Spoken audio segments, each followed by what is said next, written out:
Hello, we are Team 5. We will be discussing the significance of public statues in ancient Egypt, ancient Greece, and ancient India. In this part of the video, I'll be discussing ancient Egyptian sculptures and their significance on the ancient Egyptian civilization. The first part, I will look at the statue of Queen Hatshepsut. Queen Hatshepsut ruled for approximately 20 years from 1479 through 1458 BC, after her husband died and her stepson was not prepared to take on the role of king of ancient Egypt. The significance of the seated statue of Hatshepsut has to do more with her gender and than ancient Egyptians accepted her rule. Hatshepsut had to show her masculinity in order for the people to accept her as a ruler, and this can be seen in her statues and sculptures that were created in her name. She diverts from the norm in her sculptures, and she is made into both female and male forms. More importantly, there are some instances of androgyny in her sculptures. It's thought she does this because she does not have a partner to rule with, so she must paint herself as a strong ruler in both gender forms. The next sculpture we will look at is the Great Pyramid of Giza. The Great Pyramid of Giza was built for King Khufu around 2540 BC and is one of the greatest marvels in human history. The pyramid was built as a burial site for King Khufu, his queen, and everything he believed he would need for the afterlife. This monument is so significant to the ancient Egyptian civilization because first, it showed the power and the might of King Khufu. Also, it showed the technological advances of the ancient Egyptian people and what they were truly capable of doing. The reason it is so significant to us now is because it gives the modern world a glimpse inside of what ancient Egyptian culture was about through the artifacts, art, and writings that were found inside of the Great Pyramid. The sculptures of ancient Greece primarily revolved around iconic figures that have been recognized through Greek history. Progression of artistic visions throughout the Greek Empire was key to the development from geometric to beautifully detailed statues that captured the godlike perfection of the human bodies.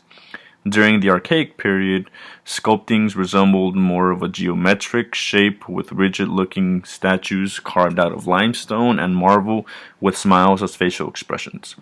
The freestanding sculptures fell into the category of kouros if male or kor if female, and served as offerings to the gods. Homer describes that the kouros were often depicted as heroic young men who fought in the front ranks, beautiful and long of hair, and legs and thighs, the locus of warrior speed and battle strength. These sculptures were particularly of the youth, which in often cases males were fully nude and women were fully clothed. Preceding the Archaic period in Greek history, the Classical period emerges and changes the complexion of sculptures. Greek statues' characteristic features include the naturalistic depiction of space, autonomy, and movement, and dramatic presentation of character. This is an era where Greek culture now starts to notice and appreciate the characteristic values of the human body. The sculptures resemble poses that were more lifelike, that have been frozen in time with an elegance, showing deeper expression. Sculpture and statues take much more of a role during this period, for they were dedicated to the gods for appeasement and placed statues in shrines, sacred temples, for the gods. Lastly, the Hellenistic era is similar to that of the Classical period in the way that men and women of all ages were being sculpted with more of a naturalistic pose. Only the wealthy were able to afford such a commodity by paying for statues of themselves to place around their home.